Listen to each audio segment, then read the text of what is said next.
Hello friends, welcome to डिट classes. मैं विपुलदीप सिंह आपका स्वागत करता हूँ। जैसा कि आज आपको इन्वायरमेंटल इंजीनियरिंग के अपने 3 लेक्चर मिले होंगे, ठीक है, जहां पर अपने क्या कर चुके थे, chemical water quality parameter complete कर चुके थे और थोड़ा बहुत मैंने जिक्र किया था आपके आगे नेक्स्ट टॉपिक का हमारा। और जो नेक्स्ट टॉपिक था वो था बायोलॉजिकल वाटर क्वालिटी पैरामीटर, ठीक है, बायोलॉजिकल वाटर क्वालिटी पैरामीटर। इसके बारे में हमने थोड़ा बहुत जिक्र करना स्टार्ट किया था। मैंने आपसे बातचीत करी थी कि एरोबिक रिएक्शन होती है कुछ, और कुछ क्या होती है नॉन एरोबिक, या मैं बोलूं एनाएरोबिक, ठीक है। क्या बोल सकता हूं मैं इसको, एनाएरोबिक। बात समझ में आ रही है क्या? दोनों की प्रेजेंस के अंदर अलग अलग बैक्टीरिया काम करता है, और एक ऐसा बैक्टीरिया भी है जो aerobic condition and as it is anaerobic condition के अंदर भी काम करता है। उस बैक्टीरिया को क्या बोलते हैं? Facultative bacteria. ठीक है जी, यहां तक बात समझ में आई कि वो बैक्टीरिया जो ऑक्सीजन की प्रेजेंस और ऑक्सीजन की एब्सेंस में काम करता है, that bacteria is called as facultative bacteria. यहां तक भी बात समझ में आई। फिर हमने बात करा कि कभी भी हम पानी के अंदर रो वाटर सैंपल के अंदर पैथोजेंस जो होते हैं इनका डायरेक्ट मेजरमेंट नहीं किया जाता। भैया डायरेक्ट मेजरमेंट जो है वो नहीं किया जाता, ठीक है। मैं यहाँ पे फिर से लिख दे रहा हूं। अब इनका जो मेजरमेंट है फिर किया कैसे जाता है अगर डायरेक्ट मेजरमेंट नहीं किया जाता तो? देखो, पैथोजेंस का पता लगाने के लिए क्या मेजर किया जाता है? कोलीफॉर्म्स मेजर किए जाते हैं, ठीक है। कोलीफॉर्म्स जो होता है वो किस ग्रुप के होते हैं? भैया ये होते हैं आपके बी कोलाई और आपके ई कोलाई। ये जो है ना, ये आपके कोलीफॉर्म ग्रुप के मेंबर्स हैं, ठीक है। इनमें से कोई एक कोलीफॉर्म हो सकता है, बी कोलाई भी हो सकता है, ई कोलाई भी हो सकता है। अच्छा जी, कोलीफॉर्म क्यों कैलकुलेट किया जाता है? बात यहां पर ये आती है कि कोलीफॉर्म जो है इसकी प्रेजेंस या एब्सेंस, इसकी प्रेजेंस या एब्सेंस कैसे डिसाइड करेगी कि आपके रो वाटर सैंपल के अंदर पैथोजन है या नहीं। देखो, इसको समझने वाली बात है। कोलीफॉर्म को क्यों लिया गया ना, देखो, अब मैं आपको ना एक टेम्परेचर रेंज देता हूं। सपोज दैट मैंने आपको बोला कि टेम्परेचर आपका 47 डिग्री सेंटीग्रेड है, ठीक है। इस कंडीशन के अंदर आपको क्या है, रो वाटर सैंपल जो मिला उसकी आपको टेस्टिंग करनी है। अब क्या होता है इस कंडीशन में, इतने टेम्परेचर पर बहुत सारे ऐसे पैथोजेंस हैं जो खुद ब खुद क्या होते हैं, मर जाते हैं, सर्वाइव नहीं कर पाते। अगर मैं बात करूं ना थर्मोफिलिक रेंज की, तो मैं आपको कई बार ये पहले भी नाम ले चुका हूं। थर्मोफिलिक रेंज जो होती है बैक्टीरिया की वो कितनी होती है? वो लगभग 42 to 43 डिग्री सेंटीग्रेड तक जाती है, और 35 से लेके 42 43 तक, यहां तक ही सर्वाइव कर पाता है। 46 47 पे बैक्टीरिया सर्वाइव नहीं कर पाता। अब कोलीफॉर्म को क्यों लिया गया एज ए इंडिकेटर? इनको इसलिए लिया गया क्योंकि बैक्टीरिया से ज्यादा स्टेबल, भैया बैक्टीरिया से ज्यादा स्टेबल होते हैं जो आपके कोलीफॉर्म्स हैं। They are more stable, they are more stable, मैंने यहाँ पे लिख दिया, they are more stable than pathogens, ठीक है। पैथोजन से, बीमारी फैलाने वाले रोगाणुओं से ज्यादा स्थायी कौन है? आपके कोलीफॉर्म्स। समझ में आ रही है कि बात? कोलीफॉर्म स्टेबल रहते हैं बैक्टीरिया से ज्यादा। अगर मैं बात करूं जो पैथोजेंस है उनसे ज्यादा स्टेबल है, इसलिए हम मेजरमेंट किसका करते हैं? कोलीफॉर्म का। फिर हमने बात करी थी कि जो कोलीफॉर्म होते हैं इनका मेजरमेंट क्यों किया जाता है? जितने भी कोलीफॉर्म्स आपके हैं ना वो कहाँ कहाँ रहते हैं? मैंने आपको बताया था, जो वार्म ब्लडेड एलिमेंट्स होते हैं जिनके ना मुंह पे बाल होते हैं, ऐसी मूछें से निकली हुई होती हैं, जैसे बिल्ली हो गई, भेड़िया हो गया, तेंदुआ हो गया, है ना, जो चीता हो गया, ये सब क्या वार्म ब्लडेड एनिमल्स है। इनकी इंटेस्टाइन के अंदर क्या पाए जाते हैं? कोलीफॉर्म्स पाए जाते हैं। They are more stable than any kind of pathogens. हर तरीके के पैथोजन से ज्यादा स्टेबल होते हैं आपके भैया कोलीफॉर्म, इसलिए हम क्या करते हैं? कोलीफॉर्म का मेजरमेंट करते हैं, ठीक है। अब बायोलॉजिकल वाटर क्वालिटी पैरामीटर जो है ना, इनके अंदर आपको ये कोलीफॉर्म का मेजरमेंट करना है, और कोलीफॉर्म का मेजरमेंट करने के लिए कुछ अलग अलग तरीके के टेस्ट काम में लिए जाते हैं। अब उन टेस्ट के बारे में हम इस वीडियो के अंदर पढ़ते हैं। चलिए स्टार्ट करते हैं। 3 टेस्ट काम में लिए जाते हैं biological water quality parameter measure करने के लिए, ठीक है। तीनों टेस्ट को एनालिस्ट करते हैं और फिर एक एक करके स्टडी करते हैं, ठीक है। होता क्या है कि ज्यादातर ये टॉपिक जो है ना बहुत शॉर्ट में, जो भी लोग पढ़ा रहे हैं, ठीक है, वो क्या करते हैं बहुत शॉर्ट में इसको निकाल देते हैं। इतने शॉर्ट में नहीं निकालना चाहिए, क्योंकि जिस टॉपिक के क्वेश्चन गुप्ता गुप्ता में दे रखे हैं बुक के अंदर, उनको तो पढ़ना बहुत जरूरी है। और गुप्ता गुप्ता यहाँ पर इंपॉर्टेंट हो जाती है क्योंकि राजस्थान का एग्जाम है। देखो, सबसे पहला टेस्ट है आपका, ये है स्टैंडर्ड, मैं लिख दे रहा हूं यहाँ पर, स्टैंडर्ड मेम्ब्रेन टेस्ट, ठीक है। बात समझ में आ रही है क्या? मेम्ब्रेन टेस्ट, पहला टेस्ट आपका ये होगा। दूसरा टेस्ट आपका कौन सा होगा? दूसरा होगा आपका एम्पियन टेस्ट, ठीक है। एम्पियन, इसको बोला जाता है multiple tube fermentation, tube fermentation, ठीक है। या फिर मैं इसके क्या इसे बोला, इसके बारे में ये लिखा जाता है, इसका दूसरा नाम है ये मल्टीपल ट्यूब फर्मेंटेशन, ठीक है। ये बात समझ में आ रही है क्या? इसका मतलब क्या है, इसकी फुल फॉर्म है ना एमपीएन, इसका क्या मतलब है, most probable number, most probable, बात समझ में आ रही है क्या? यहाँ पर प्रोबेबिलिटी वगैरह चेक करी जाएगी क्या? बिल्कुल, एक स्टैंडर्ड टेबल से प्रोबेबिलिटी चेक करी जाती है कि कितनी आपकी कोलिफॉर्म कॉलोनीज जो है प्रेजेंट है। नेक्स्ट आपका टेस्ट आता है वो है कोलिफॉर्म इंडेक्स टेस्ट, ठीक है। लास्ट टेस्ट होगा आपका, ये होगा कोलिफॉर्म इंडेक्स टेस्ट। देखो मैंने आपको ये बोला था कि मैं सिलेबस कंप्लीट कराऊंगा और मैं उसी तरफ बढ़ रहा हूँ। ये आपका लास्ट लेक्चर है और इसी के अंदर हम इसके बाद में शुरू कर देंगे वाटर का ट्रीटमेंट। देखो या तो मुझे ना, अब वो लोग जो हैं जो पहले कह रहे थे सर सिलेबस कंप्लीट कराओ, सिलेबस कंप्लीट कराओ, बीच में कोई 2 दिन वीडियो अपडेट नहीं हुई थी, ठीक है। अब वो देख ही नहीं रहे, अब वो विजिट ही नहीं कर रहे। जब 4 लेक्चर अपलोड हो रहे हैं ना एनवायरमेंटल इंजीनियरिंग के, तो अब वो देख नहीं रहे, ठीक है। आप लोग ये चेक कर रहे थे क्या कि मैं सिलेबस अपलोड कर सकता हूँ कि नहीं, या मुझे एनवायरमेंटल इंजीनियरिंग आती है या नहीं, या फिर मैं 2 या 3 लेक्चर अपलोड करके चला जाऊंगा, बंद कर दूंगा। अरे भैया ऐसा नहीं है। अब आपने क्या काम शुरू कर दिया है, अब आपने राजस्थान जीके के लिए बोलना शुरू कर दिया है। अरे भैया पहले एक चीज तो पढ़ लो, क्या सारा एक साथ पढ़ोगे क्या? भैया 3 नंबर का एक क्वेश्चन है ना, आपके पास 150 क्वेश्चन है टोटल, 120 कहां से आएंगे, एनवायरमेंट से ही आएंगे। पहले इनको तो कर लो। राजस्थान जीके तो चलो बहुत बाद की बात है। आप लोग क्या चाहते हो भाई, मैं एनवायरमेंट पढ़ाऊं, राजस्थान जीके पढ़ाऊं? हाँ मैं ये मानता हूं, मैंने शुरू किया था, अगर अपने पास टाइम रहता तो अपने राजस्थान जीके भी जरूर पढ़ते, लेकिन अब टाइम नहीं है। राजस्थान जीके आप खुद से करो, ठीक है। बात समझ में आ रही क्या? मैं आपको एनवायरमेंटल इंजीनियरिंग वाला पोर्शन जो है, एनवायरमेंटल साइंस वाला कंप्लीट हो चुका है, इंजीनियरिंग वाला करवा रहा हूँ, ये भी जल्दी से जल्दी कंप्लीट कर दूंगा मैं, ठीक है। अपन यहाँ पे बात करते हैं पहले टेस्ट के बारे में। सबसे पहले हम पढ़ते हैं सबसे पहला टेस्ट जो हमारा standard membrane test. Standard membrane test के अंदर देखो क्या होता है, जैसा कि नाम से पता चल रहा है कि स्टैंडर्ड मेम्ब्रेन, यहां पर इसका मतलब कोई ना कोई मेम्ब्रेन होगी, ठीक है। मैंने आपको क्या बोला, आपका रो वाटर सैंपल जो है आपने क्या किया, एक मेम्ब्रेन के ऊपर लिया, ठीक है। एक मेम्ब्रेन से आपने क्या किया, पास करवाया। मैंने इसे बोला ये मेम्ब्रेन है, ठीक है। और ये मेम्ब्रेन है किस चीज की है, ये स्टरलाइन मेम्ब्रेन है, ठीक है। स्टरलाइन मेम्ब्रेन मैंने बोल दिया। अब ये जो स्टरलाइन मेम्ब्रेन है ना, इसके अंदर क्या है, पोर्स है यहाँ पर, ठीक है। पोर्स है बहुत सारे। इन पोर्स के अंदर क्या होता है, देखो इन पोर्स के अंदर से जो आपके कोलिफॉर्म है ना, कोलिफॉर्म वो पास नहीं कर पाते। बाकी सब कुछ पास कर जाएगा, पानी पास कर जाएगा, लेकिन कोलिफॉर्म जो है वो पास नहीं करेंगे, वो यहाँ रुक जाएंगे। अब हमने क्या किया, कोलिफॉर्म्स को यहां पर रोक लिया, स्टरलाइन मेम्ब्रेन के ऊपर रोक लिया। अब हम क्या करेंगे, अब कोलिफॉर्म रुक गए। अब ऐसा तो है नहीं कि यहाँ पर पंचायती मारने को बैठे हैं, इनको खाने पीने के लिए तो कुछ ना कुछ मटेरियल चाहिए होगा ना। अरे भैया बैक्टीरिया को क्या चाहिए, हवा और पानी, खाने के लिए भी तो कुछ ना कुछ चाहिए होगा। अब ये जो कोलिफॉर्म्स है ना आपके, ये कोलिफॉर्म, ठीक है, इनको क्या चाहिए, फूड चाहिए। तो मैंने इनको फूड दिया, और फूड दिया मैंने एम एंडोमीडियम, इसे बोला जाता है एम एंडोमीडियम। जो फूड आप यहाँ प्रोवाइड करते हैं, ठीक है, कॉलीफॉर्म्स को, उसका नाम क्या है, एम एंडोमीडियम। ये फूड आपने प्रोवाइड कराया। अब इस फूड को खाकर कॉलीफॉर्म जो है वो क्या करते हैं, बढ़ोतरी करते हैं, यहाँ पर भैया बढ़ना शुरू हो जाते हैं, ठीक है। बात समझ में आ रही है क्या? ये अपना काम कर रहे थे, यहाँ बढ़ रहे थे।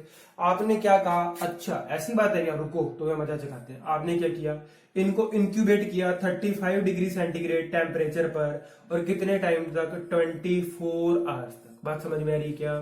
मैंने बड़े ही प्यार से और बड़े आराम से आपको ये टेस्ट समझाया, क्योंकि बहुत सिंपल टेस्ट है, पर समझ में आता नहीं है, ज्यादातर हम लोग छोड़ देते हैं। हम लोग बायोलॉजिकल वाटर क्वालिटी पैरामीटर का मतलब क्या समझते हैं, एमपीएन टेस्ट। हाँ एमपीएन टेस्ट आ गया समझ में, बात खत्म, आगे बढ़ो। नहीं ऐसा नहीं है, क्वेश्चन कहीं से भी पूछा जा सकता है। कॉलीफॉर्म इंडेक्स टेस्ट भी पूछा जा सकता है। कॉलीफॉर्म इंडेक्स भी होता है, वो 3 तरीके का भी है। प्रोजेक्टिव टेस्ट होते हैं, आगे बहुत सारे हैं, ठीक है। हमें मेन की बात करनी है यहाँ पर। देखो स्टैंडर्ड मेम्ब्रेन टेस्ट में मैंने आपको क्या बोला, एक स्टरलाइन की मेम्ब्रेन ली जाएगी, उस मेम्ब्रेन के ऊपर क्या किया जाएगा, वाटर सैंपल को पास करवाया, वहां से पानी तो पास हो जाएगा, लेकिन जो आपकी कॉलीफॉर्म्स है ये क्या होंगे, यहाँ पर अटक जाएंगे।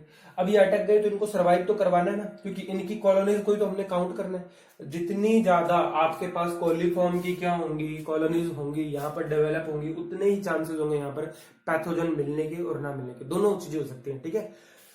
अब क्या हुआ, यहाँ पर क्या थे, कॉलीफॉर्म थे, आपने इनको दिया फूड, और फूड क्या दिया, एम एंडोमीडियम। एम एंडोमीडियम जो ये फूड था, इसको खाकर ये जो आपके थे ये कॉलीफॉर्म जो थे, ये बढ़ोतरी करने लगे, भैया बढ़ने लगे। आपने कहा ठीक है जी, आप अपना काम कर रहे हो, बढ़ रहे हो, तो आपको मजा दिखाते हैं। कैसे मजा दिखाएंगे भैया, 35 डिग्री सेंटीग्रेड टेम्परेचर पे आपने उनको क्या किया, इनक्यूबेट कर दिया। इनक्यूबेटर के अंदर इंक्यूबेट कर दिया 35 डिग्री सेंटीग्रेड टेम्परेचर पर और 24 आवर्स तक। ऐसा करने के बाद में आपने क्या किया, counting the colonies of coliform. बात समझ में आ रही है क्या? हमने क्या किया, जितने भी आपके क्या है कॉलीफॉर्म की कॉलोनीज यहाँ पर डेवलप हुई हैं उनको क्या कर लिया भैया, मेजर कर लिया, काउंट कर लिया। बात समझ में आई? ये होता है आपका स्टैंडर्ड मेम्ब्रेन टेस्ट। समझ में आया? कुछ भी नहीं है, बिल्कुल सिंपल है। आपको याद रखना है स्टरलाइन मेम्ब्रेन से हमने क्या किया, वाटर सैंपल को पास करवाया। यहाँ पर क्या होंगे, आपके कॉलीफॉर्म जो अटक जाएंगे। उन जो अटके हुए कॉलीफॉर्म्स है उनको हमें क्या करना है, फूड देना है। फूड क्या दिया हमने, एम एंडोमीडियम, ये फूड खिलाया इनको। ये फूड खाकर बढ़ने लग गए तो आपने कहा चलो ठीक है आओ तो मैं इंक्यूबेशन करवाते हैं थोड़ा। इंक्यूबेशन क्या होता है, इंक्यूबेशन का मतलब इंक्यूबेटर चैम्बर है। इंक्यूबेटर चैम्बर से क्या मतलब है, जहाँ पे सनरेज नहीं आ सकती। सनरेज नहीं आएंगे तो भैया फोटोसिंथेसिस नहीं होगा, फोटोसिंथेसिस नहीं होगा तो भैया बायोडिग्रेडेबल नहीं होगा, ऑर्गेनिक मैटर बायोडिग्रेडेबल नहीं होगा, मतलब जैसा है वैसा का वैसा पड़ा रहेगा। बीओडी टेस्ट भी इंक्यूबेशन में किया जाता है 5 दिन तक 20 डिग्री सेंटीग्रेड टेम्परेचर तक। आती है भैया मेरे को इन्वायरमेंट, आती है, ठीक है। मत चेक किया करो ये बोल बोल के कि सर सिलेबस करा दो, जल्दी करा दो, आता है मेरे को, ठीक है। यहाँ देखो स्टरलाइन मेम्ब्रेन जो है ये आपने यूज करी और इंक्यूबेट किया 35 डिग्री सेंटीग्रेड टेम्परेचर पे 24 आवर्स तक चेक किया। उसके बाद में आपने क्या किया, counting the colonies of coliform. अब जितनी भी कॉलोनीज होंगी कॉलीफॉर्म की उनको आप क्या कर लेते हो, काउंट कर लेते हो, उससे एक आइडिया लगाते हो कि यहाँ पर पैथोजेंस पाए जाने की कितनी संभावना है। ये आपका स्टरलाइन मेम्ब्रेन टेस्ट होता है। आगे बढ़ते हैं, नेक्स्ट टेस्ट की बात करते हैं जिसका आपको बड़ा बेसब्री से इंतजार है, ठीक है कुछ भी नहीं, वो भी बड़ा सिंपल टेस्ट है, एमपीएन टेस्ट है। नेक्स्ट मोस्ट प्रोबेबल नंबर निकाला जाता है यहाँ पे, या मैं यूं कहूं मल्टीपल ट्यूब फर्मेंटेशन टेस्ट भी बोलते हैं एमपीएन टेस्ट को, ठीक है। उसके बारे में स्टडी करते हैं। देखिए मेरा काम था सिलेबस कंप्लीट करवाना, क्योंकि आप लोगों ने, मुझे नहीं पता, मजाक में बोला था, सीरियसली बोला था कि सर इन्वायरमेंट का सिलेबस पूरा कराओ, वीडियो अपलोड करो ज्यादा से ज्यादा, रोज करो। तो भैया मैंने कर दिए, मैंने स्टार्ट कर दिया, ठीक है। इसी के अंदर मैं ट्रीटमेंट भी शुरू कर दूंगा इसी वीडियो में। देखो सेकेंड नंबर का जो आपका टेस्ट है वो है एमपीएन टेस्ट। ये होता है आपका मल्टीपल ट्यूब फर्मेंटेशन टेस्ट, ठीक है। बात समझ में आ रही है क्या, फर्मेंटेशन टेस्ट, ठीक है। अब मल्टीपल ट्यूब फर्मेंटेशन टेस्ट, ये तो बात समझ में आ गई है ना। ये भी बात समझ में आ रही है कि क्या बहुत सारी यहाँ पर ट्यूब्स वगैरह होंगी, हाँ जी बिल्कुल जी, बहुत सारी ट्यूब्स वगैरह होंगी। इनका यूज कैसे आएगा ये भी मैं आपको समझाता हूँ, और कैसे इनको निकाला जाता है, मल्टीपल ट्यूब फर्मेंटेशन कैसे किया कैसे जाता है वो बताता हूँ। देखो सबसे पहले क्या होगा,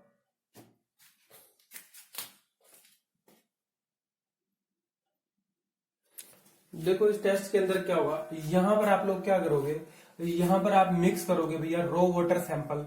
जो आपका रो वाटर सैंपल है ना, इसको आप मिक्स करोगे। रो वाटर सैंपल को मिक्स किया जाएगा किसके साथ भैया, एड ऑन किया जाएगा लैक्टोस ब्रोथ के साथ। अब बात समझ में आती है कि नया नाम आ गया लैक्टोस ब्रोथ। अब देखो ये क्या चीज होती है, अब जिन लोगों ने पिछला टेस्ट थोड़ा ध्यान से समझा ना उनको समझ में आ जाएगा। स्टरलाइन मेम्ब्रेन के अंदर मैंने आपको क्या बताया कि स्टरलाइन मेम्ब्रेन के ऊपर जो बैक्टीरिया नहीं सॉरी जो कॉलीफॉर्म्स होते हैं वो पास नहीं कर पाते और हम उन्हें फूड देते हैं एम एंडोमीडियम। सेम उसी तरीके से जो रो वाटर आपका सैंपल है इसके अंदर भी क्या होंगे, कुछ ना कुछ क्या होंगे, कॉलीफॉर्म्स होंगे भैया, कुछ ना कुछ कॉलीफॉर्म्स तो होंगे। अब मैंने क्या बोला, we mix the raw water sample with lactose broth in different dilution. बात समझ में आ रही है क्या, अलग अलग डाइल्यूशन के अंदर आप क्या करते हो, मिक्स करते हो। इनको मिक्स कर लिया आपने, रो वाटर सैंपल जो है ना इसको अलग अलग डाइल्यूशन के अंदर लैक्टोज ब्रोथ के साथ क्या किया, मिक्स किया। बात समझ में आ रही है। मिक्स करने के बाद में आपने क्या किया भैया, लैक्टोज ब्रोथ जो है ना ये क्या चीज होती है, सबसे पहले ये समझो। देखो लैक्टोज ब्रोथ ना सेम क्या है, फूड है। जैसे आपने एम एंडोमीडियम को पढ़ा वैसे ही लैक्टोज ब्रोथ जो है कॉलीफॉर्म्स का फूड है। वो इस फूड को खाएगा और क्या बनाएगा, एसिड प्लस CO2, ये दो चीज बनाएगा। मैंने क्या बोला, इस टेस्ट के अंदर क्या किया जाता है, रो वाटर सैंपल को लैक्टोज ब्रोथ के साथ अलग अलग डाइल्यूशन के अंदर क्या किया जाता है, मिक्स किया जाता है। मिक्स करने से होगा क्या, जो आपके कॉलीफॉर्म्स है वो as a source of energy किसको यूज कर रहे हैं, लैक्टोज ब्रोथ को यूज कर रहे हैं। जब ये लैक्टोज ब्रोथ को as a source of energy use करेगा तो क्या बनेगा भैया, एसिड प्लस कार्बन डाइऑक्साइड बनेगा, ठीक है। एसिड और कार्बन डाइऑक्साइड बनाएगा, ये बनाकर क्या कर देगा, ये अपना काम खत्म कर देगा। अब देखो आप लोग क्या करोगे, आप कह रहे हो कि भैया हमने तुम्हें खाना खिलाया, तुमने हमें क्या दिया, एसिड और CO2 दिया। तो देखो तुम्हारे साथ हम क्या करते हैं, क्या करोगे आप, इंक्यूबेशन चैम्बर के अंदर डालोगे। इन सैंपल्स को आप डालोगे इंक्यूबेशन चैम्बर में, ठीक है। इंक्यूबेशन चैम्बर में आप कब तक रखोगे भैया यहाँ पर आप रखोगे इनको 48 आवर्स तक। पिछले टेस्ट में आपने रखा था 24 आवर्स तक, अभी यहाँ कितनी देर तक रखेंगे? 48 आवर्स तक रखेंगे। और किस टेम्परेचर पे रखेंगे? 35 डिग्री सेंटीग्रेड टेम्परेचर पे रखेंगे। बात समझ में? यहाँ तक मैं उम्मीद करता हूँ कुछ भी कठिन नहीं था, समझना आसान है। इंक्यूबेशन चैम्बर में रखा, ये काम करने के बाद में आपने 48 आवर्स तक 34 डिग्री सेंटीग्रेड तक टेम्परेचर पे। अब आप क्या करोगे? आप कैलकुलेट करोगे, यहाँ पर क्या कैलकुलेट करोगे? आप कैलकुलेट करोगे एसिड एंड CO2 की क्वांटिटी। बात समझ में आ रही है क्या?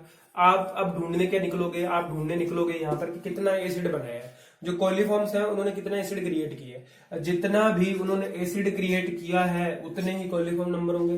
कैसे पता चलेगा? भैया स्टैंडर्ड टेबल्स काम में ली जाती है। यहाँ पर क्या काम लिया जाता है? स्टैंडर्ड टेबल्स का काम लिया जाता है। अब वो जो स्टैंडर्ड टेबल्स होती हैं वो कैसे दी हुई होती है? वो दी हुई होती है 10/MPN, ठीक है। इस फॉर्मेट के अंदर आपको मिलती है 100/MPN, ठीक है। यहाँ पर 10 का क्या मतलब है? देखो यहाँ पर 1 ml एक चीज है और 9 ml एक चीज है। अगर आपने क्या किया, 1 ml क्या रखा है? आपने लैक्टोज ग्रोथ रखा है, तो 9 ml आपका क्या है? ये आपका रो वाटर सैंपल है। सेम यहाँ पर 100। अब इसके अंदर आप क्या निकलती है? प्रोबेबिलिटी निकलती है, ठीक है। यहाँ पर लिखा जाता है कि प्रोबेबिलिटी ऑफ, ठीक है, पॉजिटिव टेस्ट रिजल्ट, ठीक है, पॉजिटिव टेस्ट रिजल्ट। बात समझ में आ रही है? यहाँ पर आपको कुछ मिल जाएगी, 5 मिल गए सपोज दैट। नेक्स्ट आगे 100/MPN जो है, इसके अंदर आपने क्या रखा? 1 ml प्लस 99 ml, ये रखा डाइल्यूशन रेशो। अब यहाँ पर आपको number of positive test result कितने मिले? 4 सपोज दैट। फिर आपने निकाला 1000/MPN, वहां पर आपको पॉजिटिव टेस्ट रिजल्ट जो है वो कितने मिले? 3। अब आप क्या करोगे? इन सब में से 5, 4 और 3 है ना ये प्रोबेबिलिटी। अब इनमें से चेक करोगे कितने आपकी कितनी प्रोबेबिलिटी है number of positive test result आने की। सबको मैच करोगे, ठीक है, स्टैंडर्ड टेबल से। यहाँ पर जो आपको वैल्यू मिलती है वो रिप्रेजेंट कर देती है एमपीएन को। देखो इसको ना बहुत आसानी से समझा जा सकता है, ये टेस्ट कठिन नहीं है, ठीक है, इसके रिजल्ट भी कठिन नहीं है। एक न्यूमेरिकल करना होता है और ये खत्म हो जाता है, ठीक है। अगर हमें टाइम मिला तो हम जरूर एक वीडियो पूरा बनाएंगे न्यूमेरिकल्स के ऊपर, ठीक है, जितने भी क्वेश्चंस बनते हैं। वैसे मैंने आपको कोशिश किया हर जगह पे। ये भी सेम इसी तरीके से न्यूमेरिकल होता है, कुछ नहीं होता। डाइल्यूशन रेशियो आपको दिया हुआ होता है, नीचे number of positive test result आपको लिखे हुए होते हैं। उनमें से आपको प्रोबेबिलिटी कैलकुलेट करनी होती है कि किसके अंदर ज्यादा पॉजिटिव टेस्ट रिजल्ट मिलेंगे, ठीक है, और उनके बेसिस पे आप आंसर दे देते हो। बात समझ में आ रही है? अरे भैया कठिन नहीं है, सिंपल है, टाइम नहीं है, बस बात इतनी है। मैं आपको आइडिया दे रहा हूँ, वरना डिटेल के अंदर पढ़ते ना पढ़े तो इस सिलेबस को 3 महीने चलाते आराम से, और आपको तोतने की तरह मैं ना ऐसे करके रटा देता। लेकिन अब समय नहीं है, फिर भी मैं कोशिश कर रहा हूँ कि कम से कम आपको जितना नोट्स के अंदर कंटेंट आप पढ़ोगे वो मैं जल्दी आपको रिवाइज करवा दूं, ठीक है। लास्ट जो हमारा टेस्ट है, थर्ड टेस्ट, वो है coliform index test. Coliform index test, बात समझ में आ रही है क्या? तीसरा टेस्ट है कोलिफॉर्म इंडेक्स टेस्ट। इससे भी हम क्या कैलकुलेट करेंगे?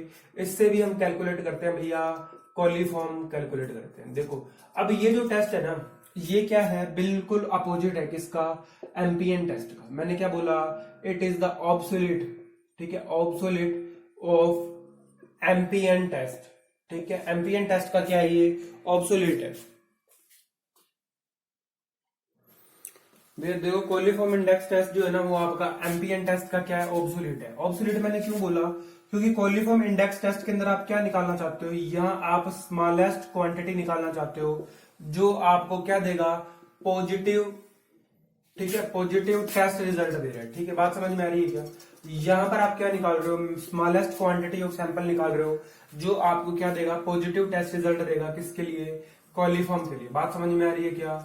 और जो आपका एमपीएन टेस्ट होता है उसमें आप मैक्सिमम क्वांटिटी निकालते हो, maximum quantity of sample that gives you positive result. बात समझ में आई? बस इतना ही फर्क है, इतना ही जानना है कोलिफॉर्म टेस्ट के बारे में, इससे ज्यादा और कुछ नहीं जानना। बात याद रखनी है, क्या याद रखनी है? कि एमपीएन टेस्ट और कोलिफॉर्म टेस्ट जो है एक दूसरे के ऑब्सोलीट है। कोलिफॉर्म टेस्ट के अंदर हम स्मॉलेस्ट क्वांटिटी ऑफ सैंपल निकालते हैं, जो आपको पॉजिटिव कोलिफॉर्म इंडेक्स देगा, ठीक है। और एमपीएन टेस्ट में आप क्या निकालते हो? मैक्सिमम क्वांटिटी ऑफ सैंपल निकालते हो, जो आपको क्या देता है? पॉजिटिव बी कोलाई या मैं कहूं कोलिफॉर्म की वैल्यूज देता है। बात समझ में आई? यहाँ पर आपके जो बायोलॉजिकल वाटर क्वालिटी पैरामीटर का टॉपिक है वो होता है खत्म, ठीक है जी। समझ में आई क्या बात आपको? बायोलॉजिकल के अंदर इतना ही था जितना हम डिस्कस कर चुके हैं। कुछ पिछले वीडियो में हमने डिस्कस किया, कुछ इस वीडियो के अंदर डिस्कस किया। अब आगे बढ़ते हैं, ठीक है, आगे बढ़ते हैं। कुछ बैक्टीरियाज हैं इसी के अंदर ही थोड़ा सा, ठीक है, और उनको बोला जाता है nuisance causing bacteria. Nuisance causing bacteria. देखो न्यूसेंस कोजिंग बैक्टीरिया जो है ना वो आपके दो तरीके के होते हैं, है ना। इंपॉर्टेंट है इसलिए बता रहा हूं। पहला आता है आयरन, या मैं बात करूं Fe, आयरन बैक्टीरिया, है ना। ये वो बैक्टीरिया है जो आयरन को as a source of energy use करेगा, ठीक है। Fe या आयरन बैक्टीरिया, क्यों? क्योंकि ये आयरन को कैसे यूज कर रहा है? As a source of energy use कर रहा है। बात समझ में आ रही है क्या? सोर्स ऑफ एनर्जी इसने किसको यूज किया? Fe को यूज किया। देखो इसके अंदर ना दो चीजें होती हैं। एक तो होती है पिटिंग, आयरन की वजह से, ठीक है। आयरन बैक्टीरिया की वजह से क्या होती है? पिटिंग। पिटिंग क्या होती है? किसको बोला जाता है? Localised corrosion. लोकलाइज्ड कोरोजन जो होता है ना भैया, इसको क्या बोला जाता है? पिटिंग बोला जाता है, ठीक है। नेक्स्ट एक टर्म आती है tuberculous, tuber cube. Tuber cube क्या होता है? देखो ये देखो क्या होता है।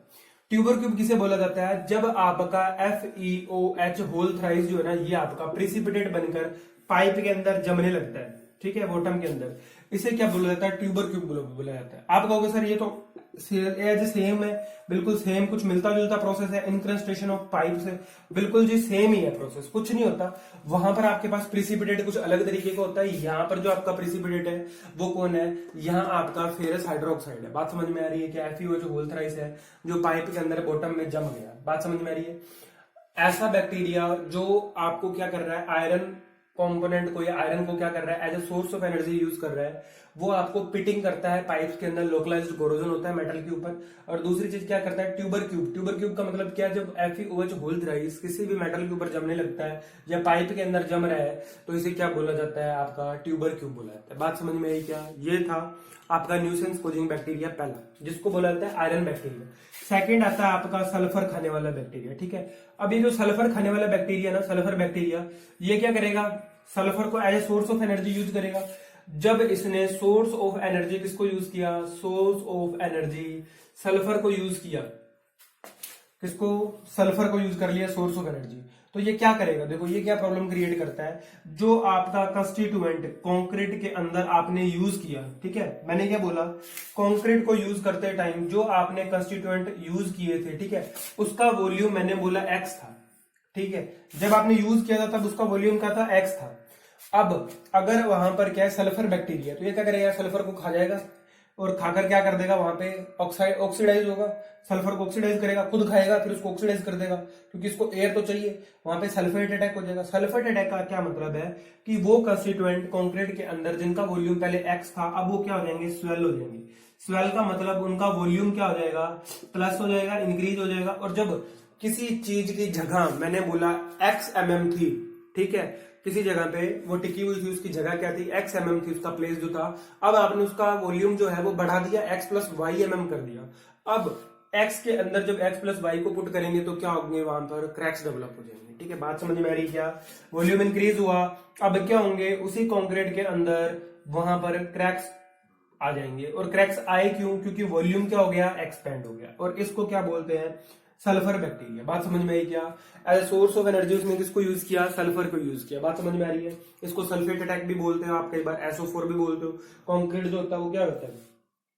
खत्म होना शुरू हो जाता है। स्टोनवेयर सीवर में भी पढ़ते हो आप इसे, ठीक है। ये चला गया आपका बेसिक्स ऑफ सिविल इंजीनियरिंग के अंदर चला गया पॉइंट, ठीक है। अब आपको ये समझ में आया न्यूसेंस कोजिंग बैक्टीरिया कौन कौन से होते हैं? तो ये एक तो है सल्फर खाने वाला और दूसरा कौन सा है? आयरन खाने वाला। ये होते हैं न्यूसेंस कोजिंग बैक्टीरिया, इनको बोला जाता है। आगे बढ़ते थोड़ा सा बात करते हैं। और देखो तीन चीजें जो है ना, आप तीन चीजों के ना आप नाम बहुत ज्यादा पढ़ोगे। तीन चीजें क्या पढ़ोगे बैक्टीरिया के बारे में? एक तो पढ़ोगे कैटाबोलिज्म, कैटाबोलिज्म नाम पढ़ोगे आप। दूसरा पढ़ोगे आप कैटाबोलिज्म के बाद एनाबोलिज्म, एनाबोलिज्म। बात समझ में आ रही है? और तीसरा पढ़ोगे एनाबोलिज्म, कैटाबोलिज्म और मेटाबोलिज्म, ठीक है। ये तीन नाम आप पढ़ोगे। मेटाबोलिज्म,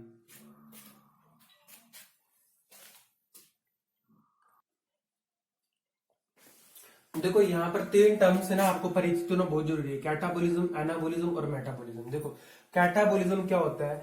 न्यूट्रिएंट का ब्रेकडाउन। बात समझ में आ रही है क्या? न्यूट्रिएंट का ब्रेकडाउन होता है ना जब बैक्टीरिया के द्वारा, उसे क्या बोला जाता है? कैटाबोलिज्म बोला जाता है। अब एनाबोलिज्म क्या होता है? एनाबोलिज्म होता है यूटिलाइजेशन ऑफ ब्रोक्ड न्यूट्रिएंट। बात समझ में आ रही है क्या? न्यूट्रिएंट्स का यूटिलाइजेशन करना, जो ऊपर टूट गए ना उनका यूटिलाइजेशन करना क्या होता है, एनाबोलिज्म। और ऊपर वाले दोनों प्रोसेस का कॉम्बिनेशन, अगर मैं बोलूं combination of above two process, तो उस प्रोसेस को क्या बोला जाता है भैया, आपका मेटाबॉलिज्म। मैंने क्या बोला, कैटाबॉलिज्म क्या होता है, जब आपके कॉम्प्लेक्स न्यूट्रिएंट्स जो होते हैं उनको स्मॉलर छोटे छोटे छोटे छोटे पार्ट्स के अंदर तोड़ दिया जाता है। बात समझ में, वो तो हो गया कैटाबॉलिज्म। एनाबॉलिज्म क्या होगा, अब उन टूटे हुए न्यूट्रिएंट्स का यूटिलाइजेशन करना क्या कहलाता है, एनाबॉलिज्म कहलाता है। और मेटाबॉलिज्म क्या होता है, इन दोनों का कंबाइंड फॉर्म जो होता है उसे क्या बोला जाता है, मेटाबॉलिज्म बोला जाता है। ठीक है, बात समझ में। आगे बढ़ते हैं थोड़ा सा, आप ना एक दो पॉइंट और है वो नोट कर लो। सबसे पहले तो आप नोट करो कि बैक्टीरिया की वजह से कौन कौन सी डिजीज होती है। दो डिजीज मैं आपको यहाँ पे लिखवा रहा हूँ, ठीक है, बैक्टीरिया की वजह से, फिर मैं आपको लिखाऊंगा वायरस की वजह से, वायरल कौन कौन से है, और तीसरी मैं लिखाऊंगा आपको प्रोटोजोआ वाली। बात समझ में आ रही क्या, इन तीनों के दो दो बीमारियों के नाम लिख लो, क्या पता कोई एक आध फंसी जाए क्वेश्चन।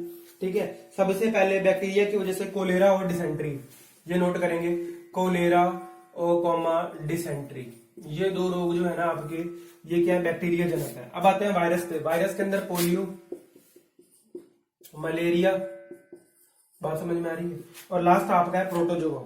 प्रोटोजोआ जनित जो रोग हैं आपके वो हैं हेम्बोइक और डिसेंट्री, हेम्योबिक ऐसा कुछ है, और डिसेंट्री।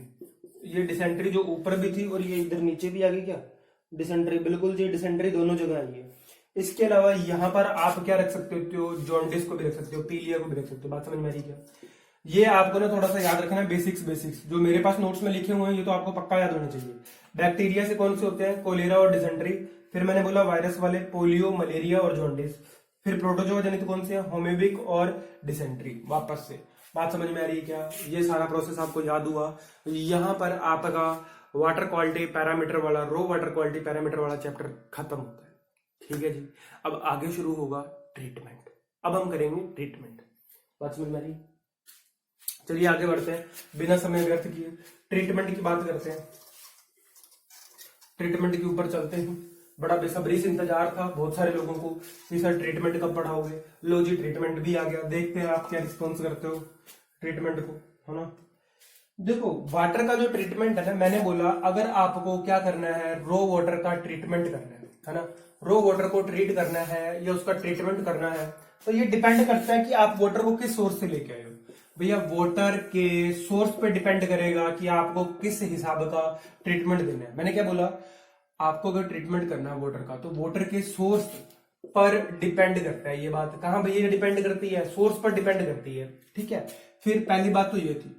दूसरी बात ये, ट्रीटमेंट का जो स्टैंडर्ड है ना, ट्रीटमेंट का स्टैंडर्ड जो आप रखना चाहते हो स्टैंडर्ड, ये भी किस पे डिपेंड करेगा, क्वालिटी ऑफ वाटर पर, क्वालिटी ऑफ रॉ वाटर पर डिपेंड करेगा कि आपको किस स्टैंडर्ड का ट्रीटमेंट देना है। ठीक है, बात समझ में आ रही है क्या, दोनों बातें एक ही लिखी है मैंने क्या बोला, ऊपर क्या बोला, वाटर के सोर्स पर डिपेंड करेगा कि आपको किस तरीके का ट्रीटमेंट देना है। दूसरा मैंने ये लिखा कि स्टैंडर्ड ऑफ ट्रीटमेंट क्या देना है, ये क्वालिटी ऑफ रो वाटर पे करेगा। तो कुल मिला के बातें दोनों एक ही हैं। ठीक है, मैं आपको एग्जांपल देता हूं। फॉर एग्जांपल, आप क्या करके लाए, कहीं से वाटर सैंपल लेके आए, आपने कहा जी वाटर सैंपल मैं लेके आया हूं, मैंने आपसे थोड़ी सी इंफॉर्मेशन मांगी कि इतना तो बता दो, ग्राउंड सोर्स से लेके आए हो, सरफेस सोर्स से लेके आए हो, तो आपने कहा कि मैं तो इसे सरफेस सोर्स से लेके आया हूं। ठीक है जी, अच्छी बात है जी, सरफेस सोर्स से लेके आए हो। तो अब आपने कहा कि सरफेस सोर्स से सर हम वाटर सैंपल लेके आए हैं। मैंने आपसे पूछा कि भैया अगर पानी की टर्बिडिटी जो है ना आपकी, मैं टेस्ट करके देख लेता हूं, ये लेस देन 10 NTU है। देखो अब ना यहाँ पर ना यूज होगा, जितने भी आपने वाटर क्वालिटी पैरामीटर पहले पढ़ लिए ना, उनके वीडियो जरूर देख लेना ट्रीटमेंट देखने से पहले, वरना सिट्टी बिट्टी गुम हो जाएगी भैया। यहाँ पर अब देखो ये आ गया, एनटीयू क्या था भैया, टर्बिडिटी की यूनिट थी। मैंने क्या बोला, अगर टर्बिडिटी की वैल्यू लेस देन 10 है तो आपने क्या किया, आपने बोला कि सर हम सैंपल लेके आए हैं, उसकी टर्बिडिटी लेस देन 10 NTU है। तो अब देखो मैं इसके हिसाब से ट्रीटमेंट लगाऊंगा। अगर टर्बिडिटी लेस देन 10 NTU है तो क्या ट्रीटमेंट की जरूरत है, क्या आपको लिमिट याद होनी चाहिए। लिमिट क्या थी टर्बिडिटी की, अगर 1 NTU, ये क्या थी, परमिसिबल लिमिट। बात में आ रही है समझ में, परमिसिबल लिमिट। और कोज ऑफ रिजेक्शन क्या होती है, कोज ऑफ रिजेक्शन कितनी वैल्यू होती है, अगर मैं बात करूं तो वो होती है 10 NTU। तो क्या यहाँ पर 10 NTU लिखा मैंने? बिल्कुल जी 10 NTU लिखा। कोज ऑफ रिजेक्शन है मतलब ये कि आप इस सैंपल को, लास्ट लिमिट है 10 NTU, अगर इससे ऊपर होता तो आपको ट्रीट जरूर करना पड़ता। आप उसको सीधा डायरेक्ट नहीं दे सकते थे, ट्रीट करके ही देते, वरना आप उसको कैंसिल कर देते कि नहीं इसको सप्लाई नहीं करेंगे। तो क्या यहाँ पर फर्दर ट्रीटमेंट जरूरी है? नहीं है, यहाँ फर्दर ट्रीटमेंट जरूरी नहीं है। आप यहाँ पर क्लोरिनेशन करके, डायरेक्ट डिसइंफेक्शन करके पानी को सप्लाई कर सकते हो, ओनली डिसइंफेक्शन। तो बात समझ में आ रही है क्या? थोड़ी बहुत अगर हमें प्रॉपर्टी पता है किसी भी रो वाटर सैंपल की, तो हम ट्रीटमेंट जो है ना आपका, कि ट्रीटमेंट का क्या प्रोसेस चलेगा, कौन सा स्टेप मुझे पहले करना है, क्योंकि कई सारे प्रोसेस हैं ट्रीटमेंट के अंदर, वो आप डिजाइन करते हो, फिर बाद में डिजाइन करते हो। पहले आपको थोड़ा बहुत वाटर की क्वालिटी का पता होता है कि आप ग्राउंड वाटर सोर्स से लेके आए हो, या आप सरफेस सोर्स से लेके आए हो, या सब सरफेस सोर्स से लेके आए हो, ठीक है। तो ये चीजें हैं। नहीं समझ में आया तो मैं एक एग्जांपल और देता हूं आपको, एक एग्जांपल और देता हूं, उससे आपको समझ में आ जाएगा, ठीक है। देखो जी, इस बार मैं आपको ये बोल रहा हूं कि आप जो वाटर का सैंपल लेके आए ना अपने साथ, वो कहां से लेके आए? आप रिवर से लेके आए, ठीक है। आपने कहा सर इस बार हम रिवर को लेके आए हैं, रिवर से वाटर सैंपल लेके आए हैं, ठीक है जी। अब मैंने आपसे पूछा, जब तुम रिवर से वाटर सैंपल लेके आए हो तो इसके बारे में कुछ जानते हो? आपने कहा सर हमें इतना पता है कि इसका वाटर जो है ना, वाटर है ना, ये कलरलेस है, ठीक है, कलरलेस बोल दिया आपने, लेकिन और आपने कोई जानकारी नहीं दी, ठीक है। अब कलरलेस है तो क्या मैं स्क्रीनिंग करूंगा? ये मेरे पे डिपेंड करता है। फिर उसके बाद में स्क्रीनिंग के बाद अगर मुझे सेडिमेंटेशन रिक्वायर्ड है तो मुझे सेडिमेंटेशन करना पड़ेगा। अगर मुझे फ्लोटिंग मटेरियल मिल रहा है तो मुझे स्क्रीनिंग करनी है। अगर मुझे फ्लोटिंग मटेरियल के साथ में क्या सस्पेंडेड सॉलिड मिल रहा है तो मुझे सेडिमेंटेशन भी करना होगा। अगर मुझे यहाँ पर कोलाइडल सॉलिड्स मिल रहे हैं तो मुझे कोएगुलेशन भी करना पड़ेगा। बात समझ में आ रही है? और अगर मुझे उसके बाद में कोएगुलेशन करने के बाद में कोलाइडल सॉलिड्स जो है बड़ी इंप्यूरिटीज के अंदर कन्वर्ट हुए तो मुझे क्या करना है? फिल्टरेशन करना है। अगर मैंने फिल्टरेशन कर लिया, ठीक है, तो मुझे अब क्या करना है? यहाँ पर डिसइंफेक्शन करना है। बात समझ में आ रही है? डिसइंफेक्शन करना है। अगर देखो यहाँ पर बीच में ना एक प्रोसेस और भी ली जा सकती है। कौन सी ली जा सकती है? अगर आपने कहा सर हमारे वाटर सैंपल के अंदर Fe++ और Mn++ भी प्रेजेंट है, देखो अब जब ये दोनों आ जाते हैं ना, तो क्या वाटर का कलर कलरलेस रहेगा? नहीं। मैंने आपको सुबह भी बताया था, पिछले लेक्चर में जो होंगे वहां बताया था मैंने कि यहाँ पर कलर कैसा होता है? रेडिश ब्राउन कलर होता है। इसके लिए मैं बोल रहा हूं आप वीडियो पूरे के पूरे देख लो, वरना ट्रीटमेंट ऊपर से चला जाएगा। यहाँ पर पूरा का पूरे पिछले वीडियो जो है ना वो डिस्कस होंगे। एफई ने आपको कलर कौन सा दिया? वाटर सैंपल को रेडिश ब्राउन कलर दिया, ठीक है। और आपका जो Mn है ये कैसा कलर देता है? ये देता है येलो। अब आप पता है यहाँ पर जो सैंपल मैंने लिया वो क्या कलरलेस है? इसका मतलब ये प्रेजेंट नहीं है। अगर मान लो पानी का कलर कैसा है? येलो, तो आपको पता चल जाएगा कि पानी के अंदर क्या प्रेजेंट है? मैग्नीज प्रेजेंट है। और जब ये दोनों सब्सटेंस प्रेजेंट होते हैं तो आपको प्रोसेस काम में लेनी होती है एरिएशन। बात समझ में आई? क्या क्या काम में लेना होता है? एरिएशन काम में लेना होता है, ठीक है। क्या मैं यहां तक क्लियर कर पा रहा हूं आपको एग्जांपल से कि आपको कैसे कैसे काम करना है? बात समझ में आई? और भी कई सारे फर्दर ट्रीटमेंट है आगे, जिनको माइनर मेथड्स ऑफ ट्रीटमेंट भी बोला जाता है। क्या बोला जाता है? माइनर मेथड्स ऑफ ट्रीटमेंट बोला जाता है, ठीक है। वो आप पे डिपेंड करता है आप कैसे करते हो। फिल्ट्रेशन के अंदर देखो आप क्या करते हो? SSF slow sand filter, RSF rapid sand filter, और प्रेशर फिल्टर भी यूज करते हो कई बार, और आप कई बार डबल मीडिया फिल्टर भी यूज करते हो, ठीक है। ये सारे के सारे ना हम आगे डिस्कस करेंगे कब कौन सी कंडीशन में क्या यूज किया जाता है। स्क्रीनिंग यूज किया आपने फ्लोटिंग मटेरियल्स के लिए, सेडिमेंटेशन यूज किया आपने सस्पेंडेड सॉलिड के लिए यूज किया, कोएगुलेशन कोलाइडल सॉलिड्स के लिए यूज कर लिया, फिल्ट्रेशन आपने फिल्टर होने वाले सॉलिड्स के लिए, और डिसइंफेक्शन आपने वाटर सैंपल को फ्यूचर कंटेमिनेशन से सेफ कराने के लिए कर लिया। बेसिक रीजन क्या होता है डिसइंफेक्शन कराने का? कि वाटर का जो आपका सैंपल है ना, जो आपका सोर्स ऑफ सप्लाई है, वहां से कंज्यूमर तक अगर पहुंचे तो रास्ते में कहीं पे कंटेमिनेट ना हो जाए। मतलब समझ में आ रहा है? वो उसके अंदर बीमारी वाले जो पैथोजेंस है ना वो ना क्रिएट हो जाए। उनसे बचाने के लिए, फ्यूचर कंटेमिनेशन से रोकने के लिए हम क्या करते हैं? वाटर का डिसइंफेक्शन करते हैं। बात समझ में आई? क्लोरीन क्यों यूज करते हैं इसका रीजन मैं आगे दूंगा आपको जब क्लोरीनेशन हम पढ़ेंगे। बात समझ में आई कि यहाँ पे क्या मैं क्लियर कर पा रहा हूँ? चलो अब ना स्टार्ट करते हैं बिना समय गवाए, हम स्क्रीनिंग से शुरू करते हैं वाटर का ट्रीटमेंट, ठीक है जी। यहां तक मुझे लगता है आपको बहुत अच्छे से समझ में आया होगा कि हमें कब कब कौन सा प्रोसेस जो होता है वो काम में लेना होता है, डिपेंड करता है वाटर सैंपल के ऊपर, ठीक है, उसके कलर पे डिपेंड करेगा। जब तक आपको वाटर क्वालिटी पैरामीटर अच्छे से याद नहीं है तब तक आप क्वेश्चन का आंसर नहीं दे सकते, क्योंकि आपने गुप्ता एंड गुप्ता के अगर क्वेश्चन अगर आपने स्टडी किए हैं, मैं बार बार गुप्ता एंड गुप्ता का नाम ले रहा हूँ, उसके क्वेश्चन तो मिनिमम है, बेसिक्स है भैया, बेसिक्स हैं इस पेपर के लिए जो आने चाहिए। वहां पर बहुत सारे क्वेश्चन दे रखे हैं कि अगर आपका सप्लाई किया हुआ सोर्स जो है वो आप रिवर से लेके आए हो वाटर सोर्स, तो आप ट्रीटमेंट की कौन कौन सी प्रोसेस काम में लोगे, ऐसा क्वेश्चन आ सकता है, 100% आ सकता है। इसलिए मैंने आपको बताया कि आपको वाटर क्वालिटी पैरामीटर अच्छे से याद होने चाहिए। चलिए जी शुरू करते हैं स्क्रीनिंग से। पहला मेथड हमारा क्या है, स्क्रीनिंग। देखो स्क्रीनिंग क्या होती है, स्क्रीनिंग एक प्रोसेस है जिसके अंदर हम फ्लोटिंग मटेरियल्स को, जितने भी फ्लोटिंग मटेरियल्स हैं उनको आप क्या करते हो, रिमूव करते हो। अब आप कहोगे सर फ्लोटिंग मटेरियल किस तरीके के हो सकते हैं, भैया इनऑर्गेनिक सॉलिड्स, जितने भी आपके इनऑर्गेनिक सॉलिड्स हैं, ठीक है, वो जरूरी नहीं है कि फ्लोटिंग हो, सेटलेबल भी हो सकते हैं। मैंने क्या बोला, इनऑर्गेनिक सॉलिड्स जो फ्लोटेड है, कैसे भैया, लीव्स वगैरह, ठीक है, स्टोन वगैरह जो है आपके, और आपने क्या बोला, वुड वगैरह, ये जितने भी मटेरियल है इनऑर्गेनिक मटेरियल्स जिनके अंदर ऑर्गेनिक पार्टिकल, सूखी सड़ी हुई लकड़ी गली हुई, ठीक है, कहीं से उठ के आ गई, स्टोन पत्थर के टुकड़े फ्लोट कर रहे हैं, कहीं पे पत्तियां तर रही हैं, ये सारा मटेरियल जो है आपके क्या है, फ्लोटिंग मटेरियल्स हैं। अगर ये फ्लोटिंग मटेरियल प्रेजेंट होते हैं रो वाटर सैंपल के अंदर, तो आपको एक प्रोसेस काम में लेनी पड़ती है फ्लोटिंग मटेरियल को रिमूव करने के लिए। That process is known as screening. Screening करने का मतलब ये है, बड़े पार्टिकल्स, तैरने वाले पार्टिकल्स, उनको क्या कर लिया था, अलग कर लिया था। अब स्क्रीनिंग जो होती है इसके अंदर दो तरीके के स्क्रीन यूज किए जाते हैं, ठीक है। एक तो होता है कोर्स स्क्रीन, पहला आपका जो स्क्रीन है वो है कोर्स स्क्रीन, ठीक है, और दूसरा आपका स्क्रीन है उसे बोला जाता है फाइन स्क्रीन, ठीक है।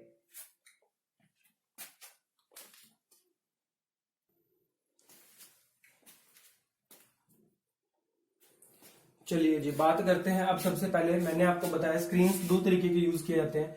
सबसे पहले आता है कोर्स स्क्रीन।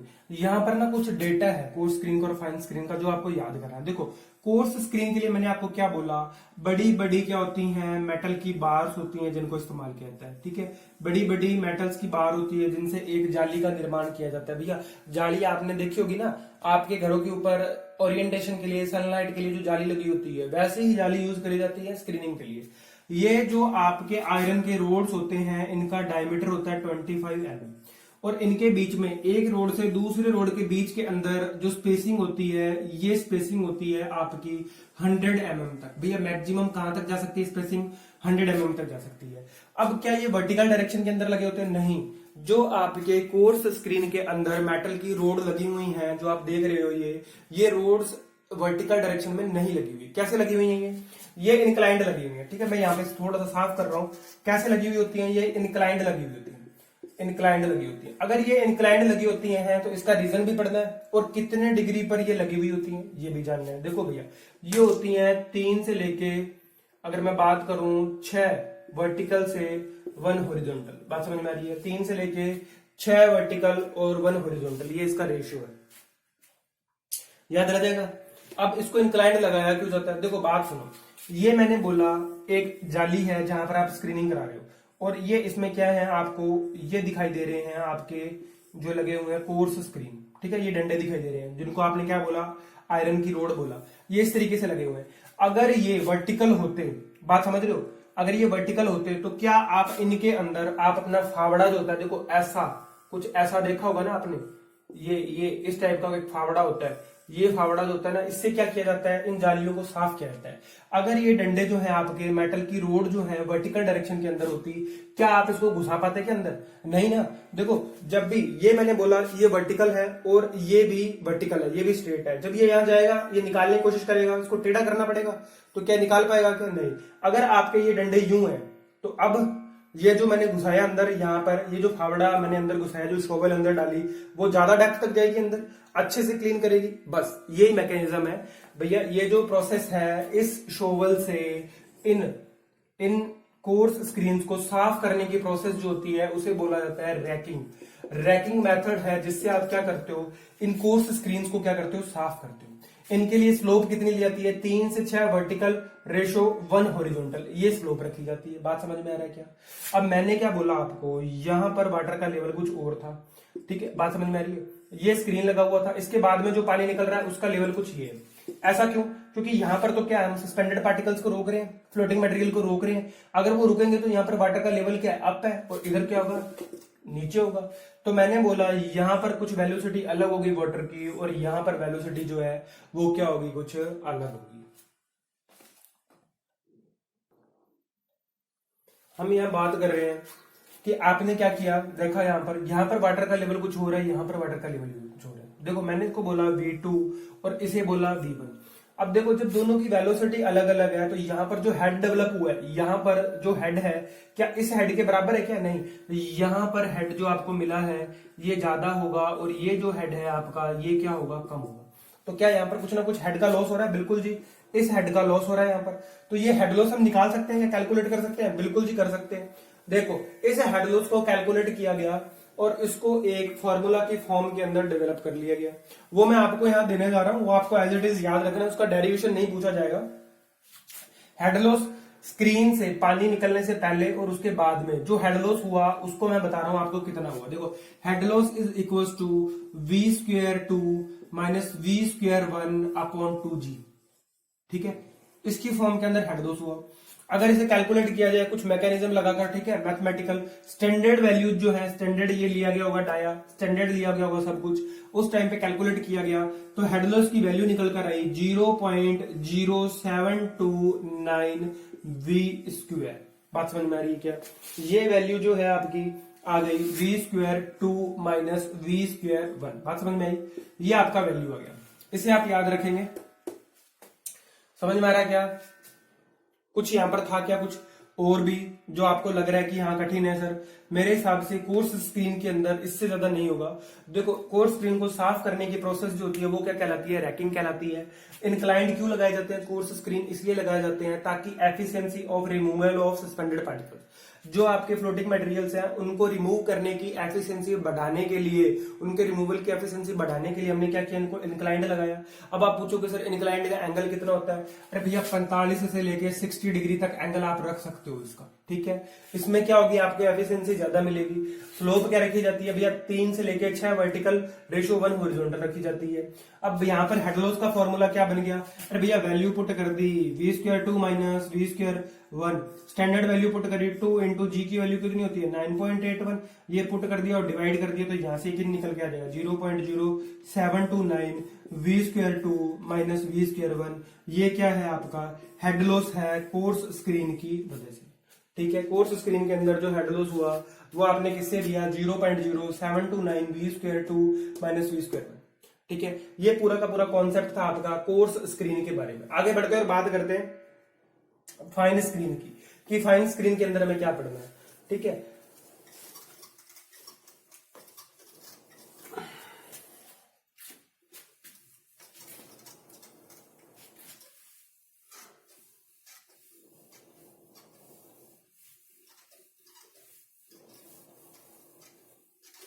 चलिए बात करते हैं फाइन स्क्रीन की। देखो फाइन स्क्रीन के अंदर क्या होता है, नेक्स्ट मैंने लिखा second fine screen. Fine screen जो होते हैं वो आपके वायर मैश की फॉर्म में होते हैं। किस फॉर्म में होते हैं भैया, वायर मैश। वायर मैश का मतलब क्या, एक जाली होगी क्या, बिल्कुल। किस डाया की जाली होगी, ये डाया होता है 10 mm, लगभग 1 सेंटीमीटर डायमीटर की जाली होती है। किस फॉर्म के अंदर होती है, देखो कुछ ऐसे, ये बन गई आपकी जाली, और इनको क्या बोला जाता है, फाइन स्क्रीन्स बोला जाता है। फाइन स्क्रीन को जनरली यूज नहीं किया जाता और ये रिकमेंड किया जाता है कि आप कोर्स स्क्रीन यूज करो। क्यों, इसका कारण साफ साफ है, इस जाली को साफ करना आसान है या कोर्स स्क्रीन को साफ करना आसान है, बिल्कुल कोर्स स्क्रीन को साफ करना आसान है और उसे बोला जाता है आपका रैकिंग मैकेनिज्म, जिससे हम कोर्स को साफ कर लेते हैं। यहां पर आपको क्या याद रखना है, ओनली डाया याद रखना है कि फाइन स्क्रीन जो होते हैं वो वायर के मैश होते हैं। वायर मैश की बनी हुई एक जाली है भैया, एक तरीके की जाली है लोहे के तारों की बनी हुई, जिसका डायमीटर जो है तारों का कितना है, इन वायर्स का डायमीटर कितना लिया गया, 10 mm लिया गया। बात समझ में आई, इतना ही है स्क्रीनिंग के अंदर। हेड लॉस मैंने आपको बताया, प्रोसेस मैंने आपको बताया, कोर्स और फाइन स्क्रीन दो तरीके के होते हैं, इससे ज्यादा कुछ भी नहीं है। स्क्रीनिंग आपका पहला स्टेप जो है ट्रीटमेंट का यहाँ कंप्लीट होता है। नेक्स्ट वीडियो के अंदर हम एरिएशन पढ़ेंगे, ठीक है, और सेडिमेंटेशन पढ़ेंगे। तब तक के लिए मैं अपने शब्दों को यहीं विराम देता हूँ। धन्यवाद।